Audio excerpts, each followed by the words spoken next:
Salam alaikum, Zulf Laoun. Dans un contexte régional et international très mouvementé, la guerre russo-ukrainienne a accéléré le mouvement mondial vers les énergies renouvelables, affirme l'Agence internationale de l'énergie dans un de ses derniers rapports publiés récemment. La crise énergétique actuelle provoque un choc d'une ampleur et d'une complexité sans précédent. Les plus fortes secousses ont été ressenties sur les marchés du gaz naturel, du charbon et de l'électricité, avec des turbulences importantes sur les marchés pétroliers. Au milieu de préoccupations géopolitiques et économiques, les marchés de l'énergie restent extrêmement vulnérables et la crise rappelle la fragilité et la non-durabilité du système énergétique mondial actuel, avertit le rapport Perspective énergétique mondiale 2022 de l'Agence internationale de l'énergie. Nous débattrons de la géopolitique gazière mondiale et algérienne avec l'invité spécial de cette émission. Restez avec nous.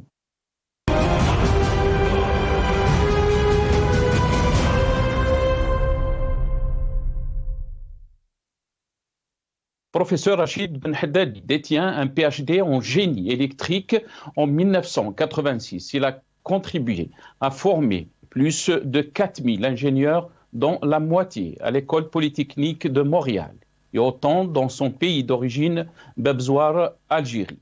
Monsieur Ben Haddadi a publié de nombreux articles scientifiques et livres, écrit plusieurs articles dans les journaux et donné plusieurs conférences sur l'énergie et la géopolitique.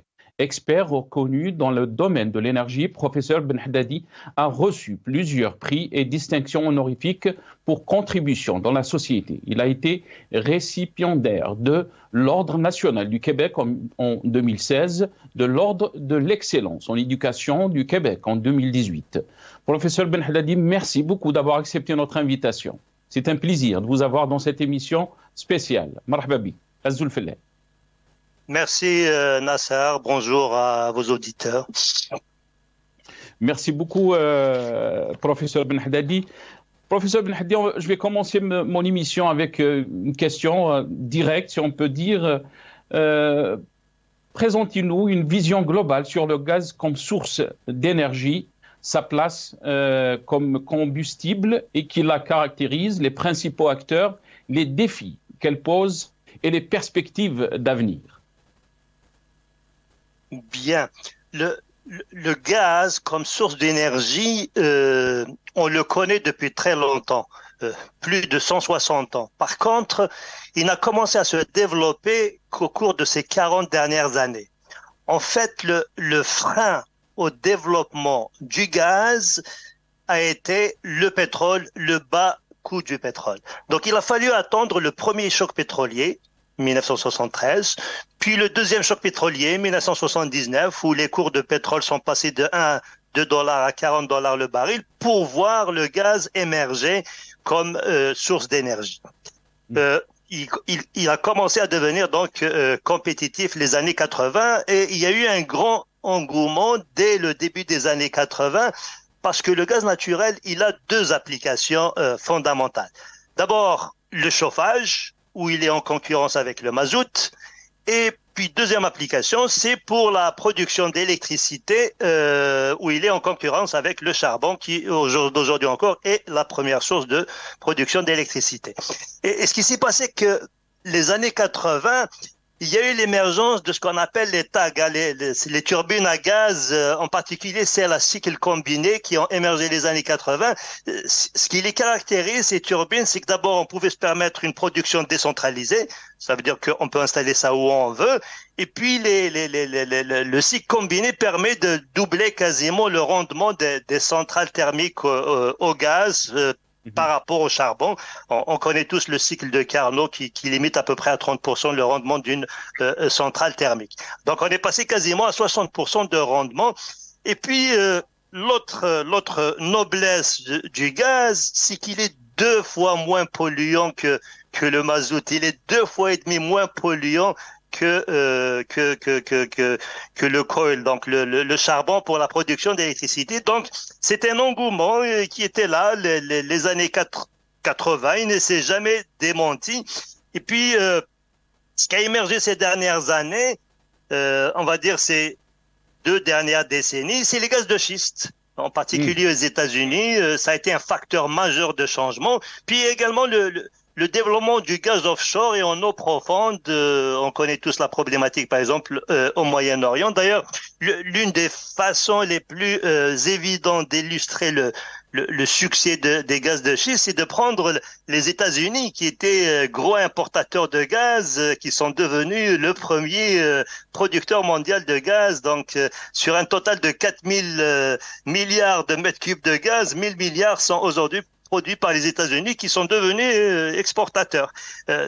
Autre information pertinente peut-être pour vos éditeurs, aux États-Unis, depuis 15 ans, ils ont fermé autour de 300 centrales au charbon et majoritairement toutes remplacées par des centrales au gaz. D'ailleurs, j'ai lu récemment un article où on mettait en évidence que les États-Unis, c'est le pays qui a le plus réduit sa pollution grâce justement à ce switch, à cette substitution charbon-gaz.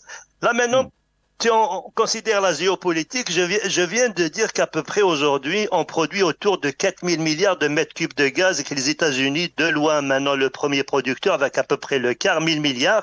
Autre grand acteur, on a la Russie, c'est 700 milliards de mètres cubes, l'Iran, 250. Puis on a deux autres pays qui sont à 200, le Qatar et le Canada.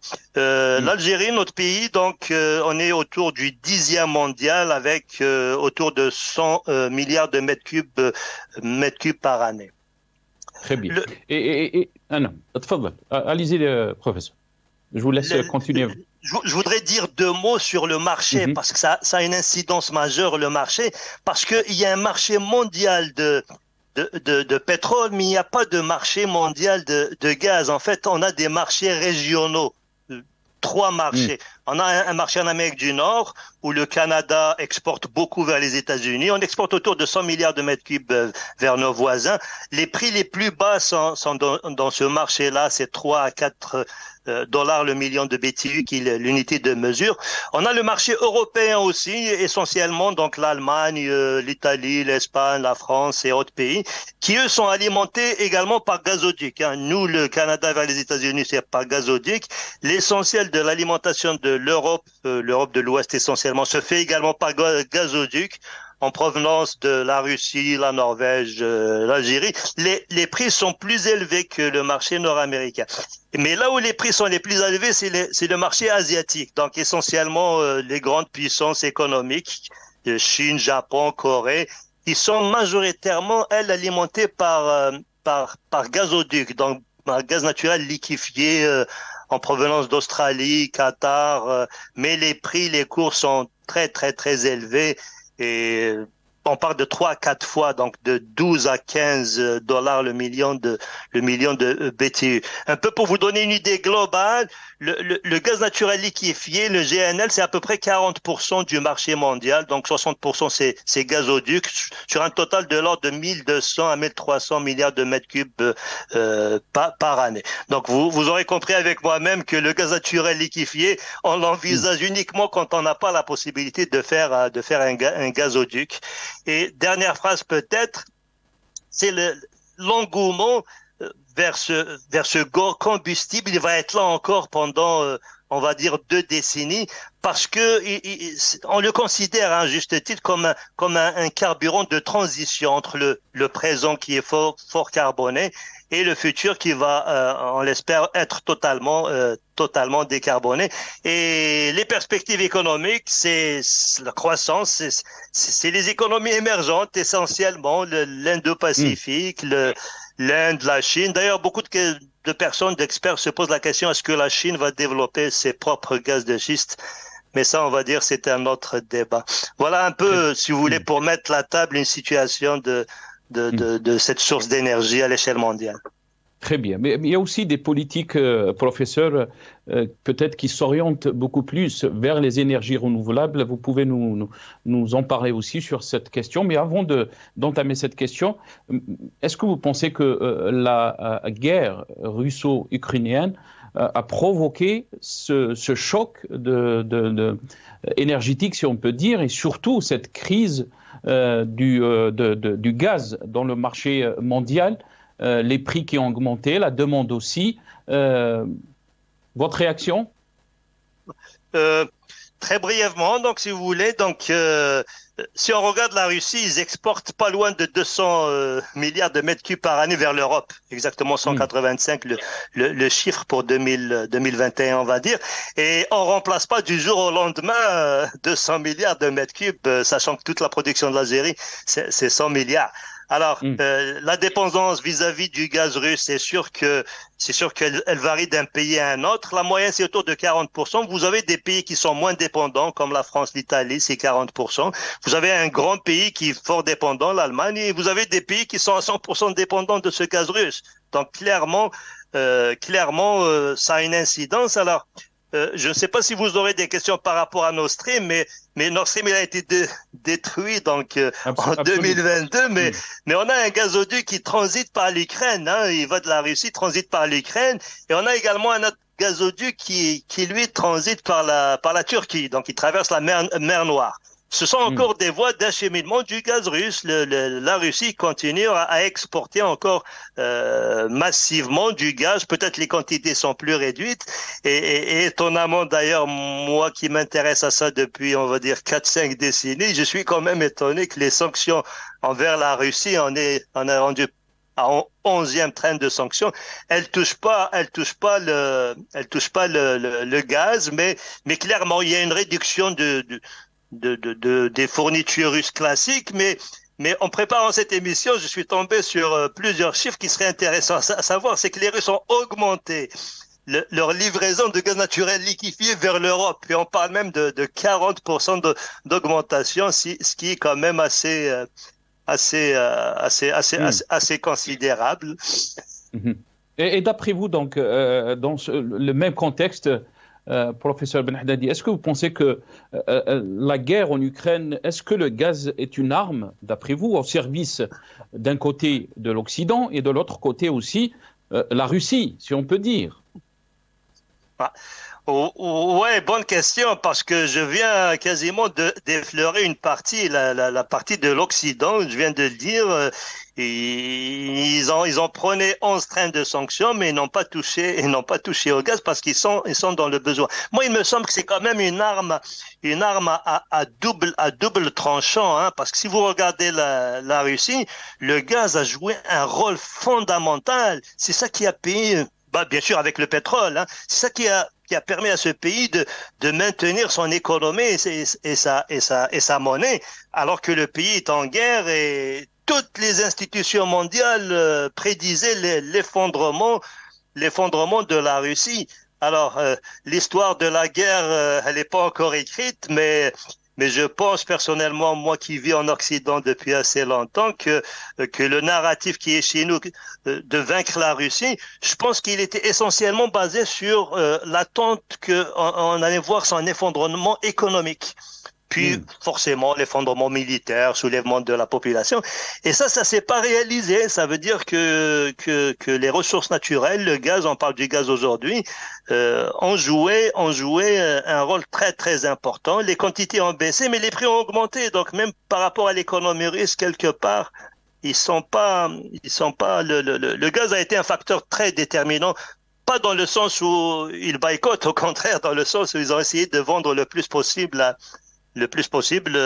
tout le monde, quasiment à tous les preneurs. Donc pour répondre à votre question, oui, c'est un facteur très très important. On se rend compte dans ce genre de situation à quel point la sécurité énergétique est intimement liée à la politique de tous les pays, en particulier les pays producteurs ou consommateurs de grandes quantités d'énergie. Et l'Agence internationale de l'énergie parle d'une transformation énergétique, si on peut dire, mondiale. Est-ce que vous pensez que vous êtes d'accord avec ce rapport de l'Agence internationale de l'énergie? J'ai pas lu le dernier rapport. Je le lis régulièrement. Il produit ça habituellement novembre, décembre. Mais je vais vous répondre sur ça parce qu'ils sont pas les premiers à en parler. Par contre, je vais vous parler de l'avant-dernier rapport que l'Agence internationale de l'énergie ont produit en fin 2022, donc décembre 2022.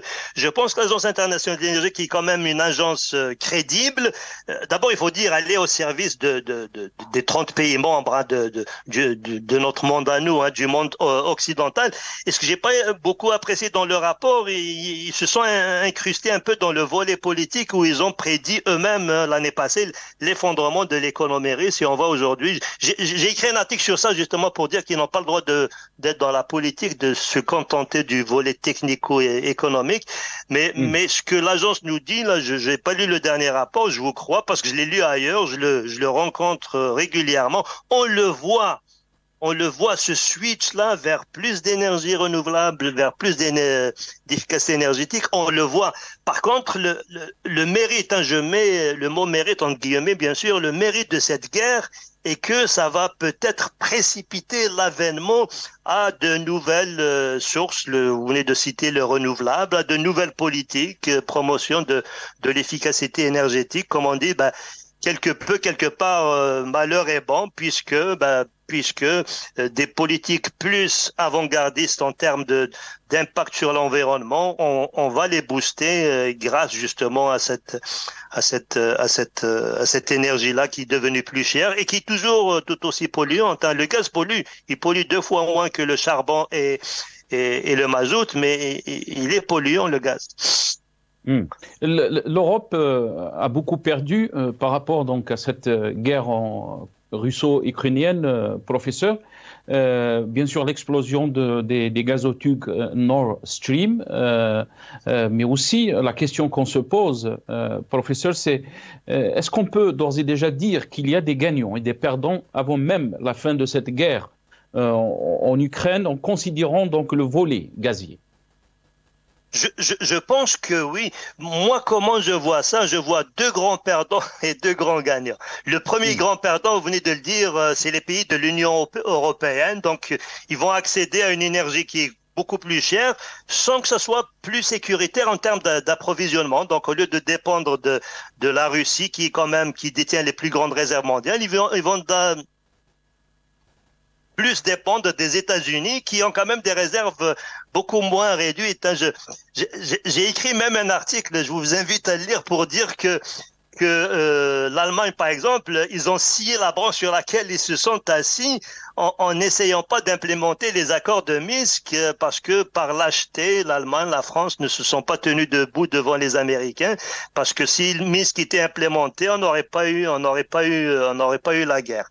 Autre perdant aussi qui doit être noté, la Russie. Pour moi, clairement, la Russie est perdante, même si en ce moment, elle profite de prix très, très élevés, mais sur le long terme, c'est sûr que la Russie est perdante. Maintenant, les gagnants, il y en a également.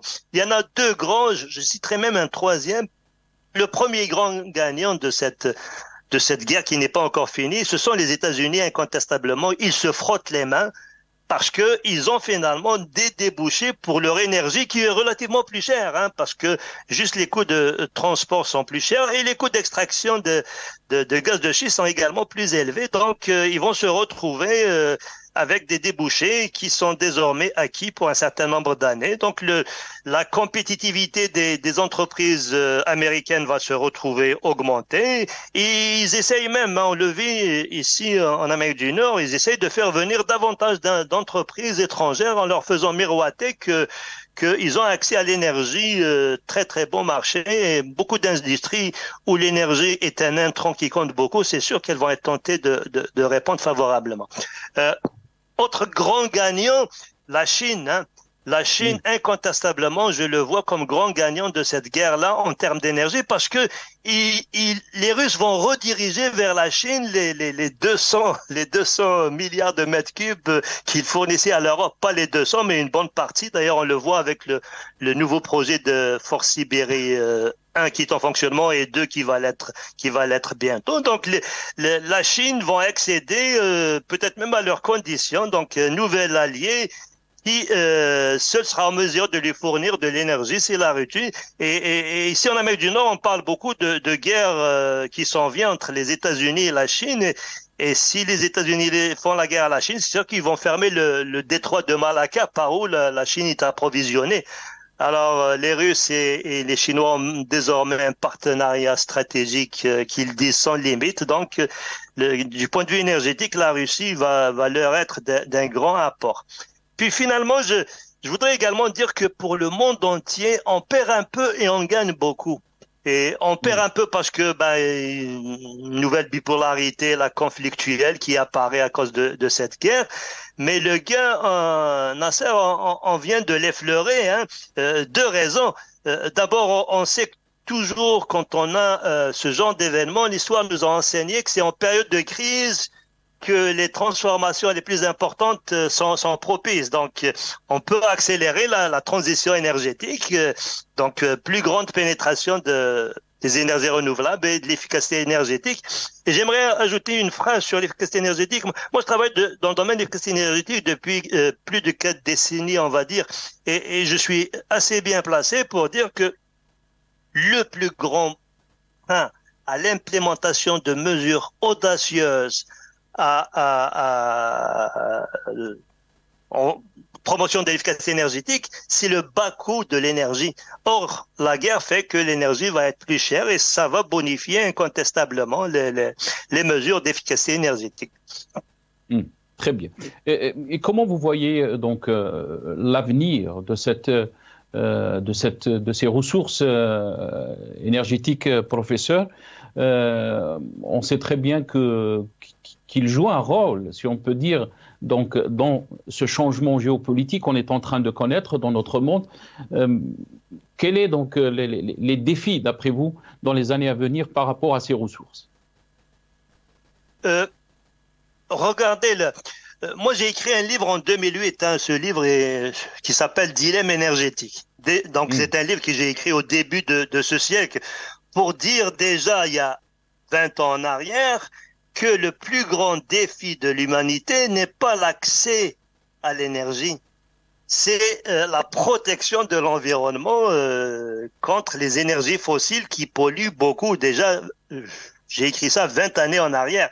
Et on le voit à travers le charbon, le mazout, donc le pétrole, et le gaz aussi qui est polluant. La grande noblesse du gaz, il est caractérisé comme étant un carburant, un combustible de transition entre l'économie mondiale qui est très forte en carbone, hein, les émissions mondiales juste causées par le secteur de l'énergie, c'est 34-35 milliards de tonnes de CO2 équivalent par année. Et le charbon, c'est à peu près un peu plus de 10 milliards. Le pétrole, la même proportion, on va dire, et le gaz est tout aussi polluant, même s'il est moins. Mais clairement, dans la décennie à venir, voire les 2 décennies à venir, toute part du marché gagnée par le gaz au détriment du charbon pour la production d'électricité, ou bien au détriment du mazout pour le chauffage, et somme toute une contribution positive pour l'environnement, parce que ça pollue beaucoup moins. Et pour vous donner une image un peu sur cette pollution-là, la Chine a un rôle majeur à jouer. Je suis allé en Chine il y a une décennie, participer, faire une présentation sur le question énergétique justement dans une conférence sur l'énergie. Je suis resté une semaine. Une semaine en Chine, j'ai jamais vu un ciel bleu. On parle du mois de mai en plus. Tellement il y a de dépôts de particules causés justement par les émissions de la combustion du charbon pour produire l'électricité. L'OMS a produit un rapport qui dit que pas loin de 1 million de Chinois meurent annuellement comme effet secondaire lié à la pollution. Moi, je suis sûr que ne serait-ce que le volet santé va inciter la Chine à contribuer beaucoup plus. Je parle de la Chine parce que c'est le marché qui va se développer le plus les années à venir. L'Inde aussi. Et l'économie de l'Inde et de la Chine, elles sont basées sur leur première ressource naturelle qui est encore le charbon, malheureusement. Ça pollue extrêmement. Donc, le temps de faire émerger davantage les énergies renouvelables, et la Chine, tout comme l'Inde, sont en train de faire des miracles dans le domaine de l'énergie renouvelable. C'est clair que la promotion du gaz en attendant est un facteur positif pour l'humanité, pour l'environnement, parce que les émissions planétaires sont planétaires, donc l'effet n'est pas juste en Chine, il est mondial. L'effet n'est pas seulement en Chine, professeur, très rapidement, pour cette première partie, il est mondial aussi. Quels sont les effets sur les pays, par exemple, de la rive gauche en Afrique, des pays, entre guillemets, pauvres? Regardez, on peut résumer ça en une phrase, en deux peut-être. D'abord, il faut se dire une chose, les changements climatiques actuels, c'est la concentration des émissions de gaz à effet de serre dans l'atmosphère. Et essentiellement, ceux qui sont à l'origine de cette pollution-là, c'est le monde développé. Beaucoup plus que la Chine et l'Inde, on va dire. Donc, c'est le monde occidental, c'est notre monde à nous. Donc, nous sommes les premiers responsables de cette pollution-là. Et malheureusement, ceux qui vont pâtir le plus, ce sont les pays du Sud, ceux qui ont le moins contribué dans la détérioration de cet environnement-là. Tout ça pour vous dire que c'est clair que les pays du Sud, si vous prenez par exemple les pays africains, pas de l'Afrique parce que c'est notre continent, les pays africains, on peut pas leur dénier leur droit au développement futur et d'utiliser les ressources qu'ils ont les plus à la portée, les plus économiques pour eux, parce que on va demander de faire des efforts pour le monde qui est à l'origine de cette pollution-là, qui est le monde occidental, et comme je l'ai dit tout à l'heure, et l'autre monde, le monde moins développé, on va dire, il a le droit à son développement d'atteindre un certain niveau de vie, une certaine qualité de vie, avant également de leur imposer des restrictions. Mais en attendant, dans les grandes négociations internationales, ça on le dit pas suffisamment, c'est le monde occidental qui doit absolument prendre le leadership en termes de mesures d'implémentation pour atténuer l'impact de ces changements climatiques-là.